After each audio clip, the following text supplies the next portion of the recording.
A blue pair of jeans hangs in your closet, easy to ignore because it feels so familiar. Fabric, thread, a zipper, a few rivets. Simple.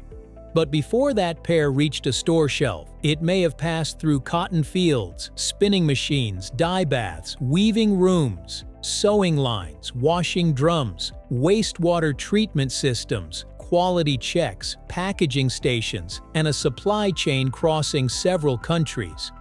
We see the finished object, not the hidden choreography behind it. Everyday things become invisible precisely because we use them so often. To understand why this pair of jeans is not simple at all, we have to start with the thing that gives it its soul: denim. Let's get into it right here on Secrets of Simple Things.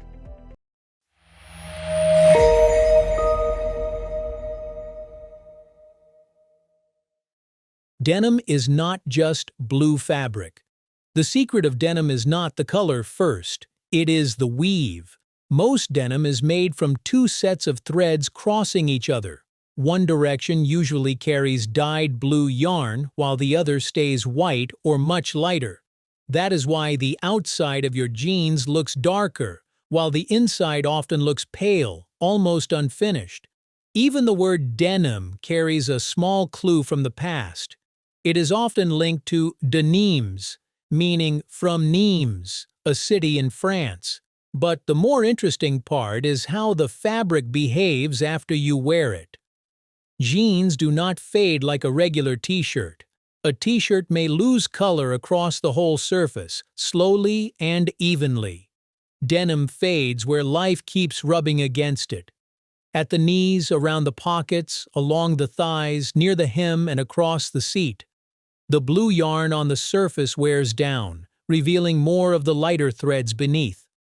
An old pair of jeans is quietly recording movement. Where you sit, where you bend, where your phone presses into the pocket. In a way, every worn pair becomes a small map of the person who wore it. But denim was not originally born to look beautiful. It was born to survive hard work. Jeans were workwear before they became fashion.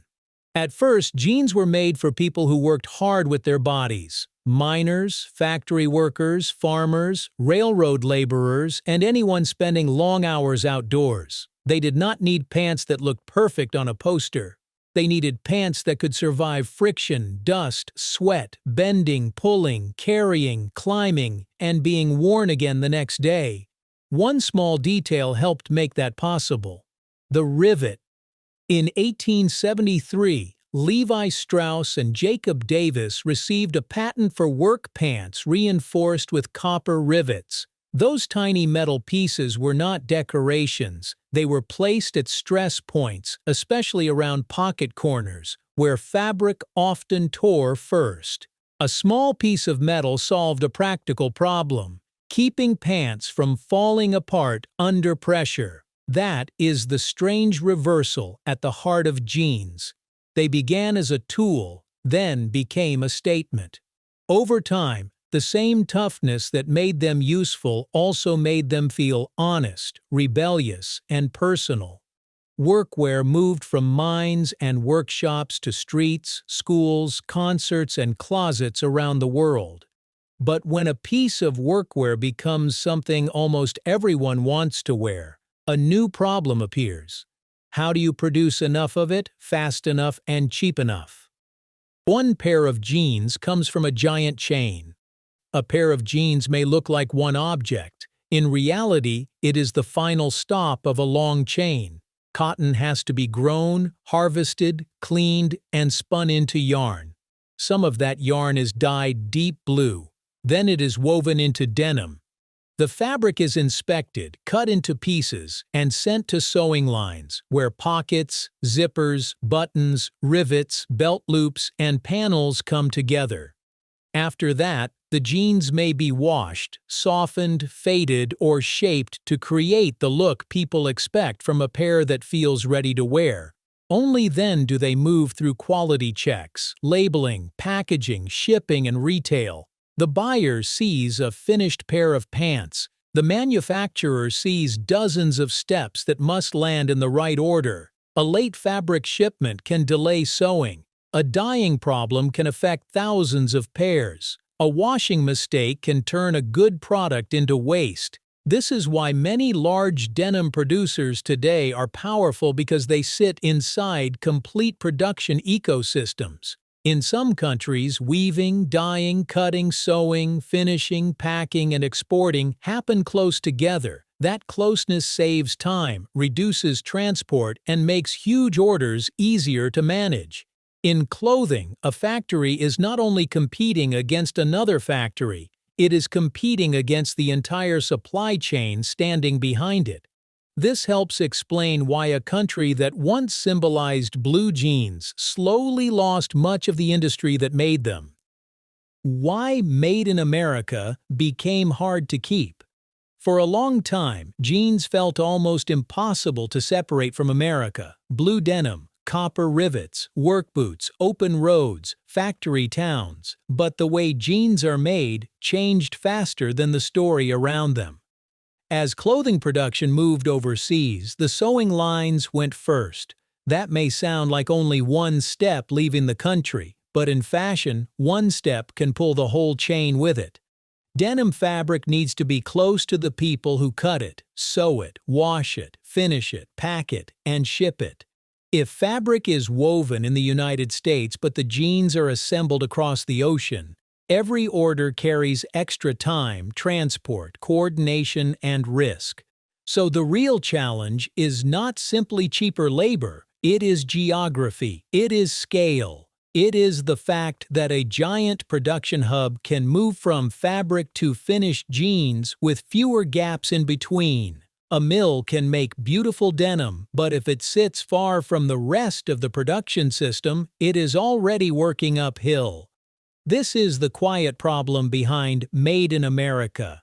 The label may still carry pride, but pride does not shorten shipping routes or reconnect a broken supply chain.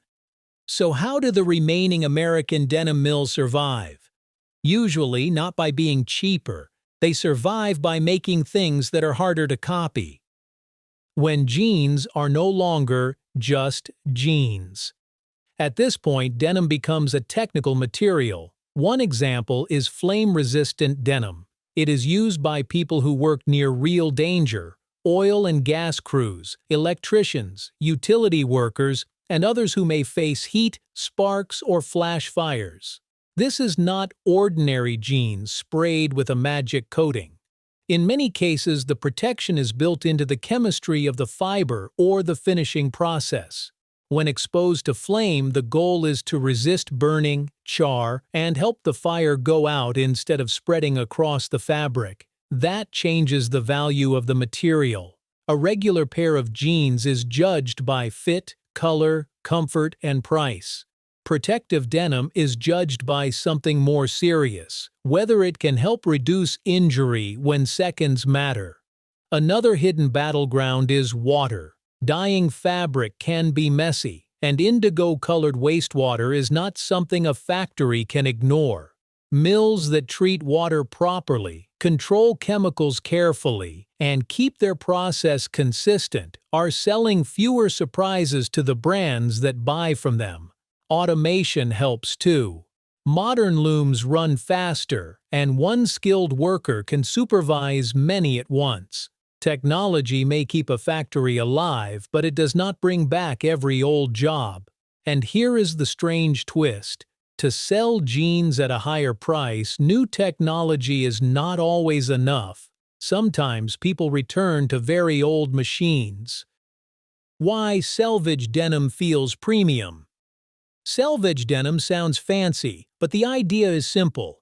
It is woven on older, narrower looms that finish the edge of the fabric as it is being made. That finished edge helps keep the side of the fabric from unraveling. When jeans are cut and sewn, this edge is often placed along the side seam, so when someone cuffs the hem, a small finished line appears. Selvedge is not expensive just because it is old. It is slower to make. The fabric is narrower. The machines need care, patience, and people who understand their rhythm. Behind those old looms are workers who can hear when a machine is running wrong before the mistake shows up in the fabric. Buyers pay for texture, scarcity, craft, history, and the feeling that the object was made with more attention. Still, selvage is not magic. It does not automatically make every pair stronger than modern denim. It is a method, an aesthetic, and a premium category, not a guarantee. And at this point, the question is no longer just how jeans are made. It is what people are really paying for. Are we buying jeans or the story behind them? A pair of jeans can be priced by fabric, labor, shipping, branding, and retail markup. But the value often sits somewhere less visible. Durability, authenticity, trust, and the feeling that something was made carefully. This is where labels become powerful. Made in America, made in Japan, or any country of origin tag is not just geography. It gives the buyer a story to imagine: workers, standards, tradition, machines, pride, and trust. But when two pairs look similar, how many shoppers are truly willing to pay more for that story? So the next time you wear jeans, look closer. The pale inside, the rivets, the worn knees, the faded pocket marks. They are traces of invention, labor, machinery, chemistry, and choices we rarely see. A pair of jeans can look very simple, but sometimes the things we wear every day are where the whole industrial world hides inside a single seam.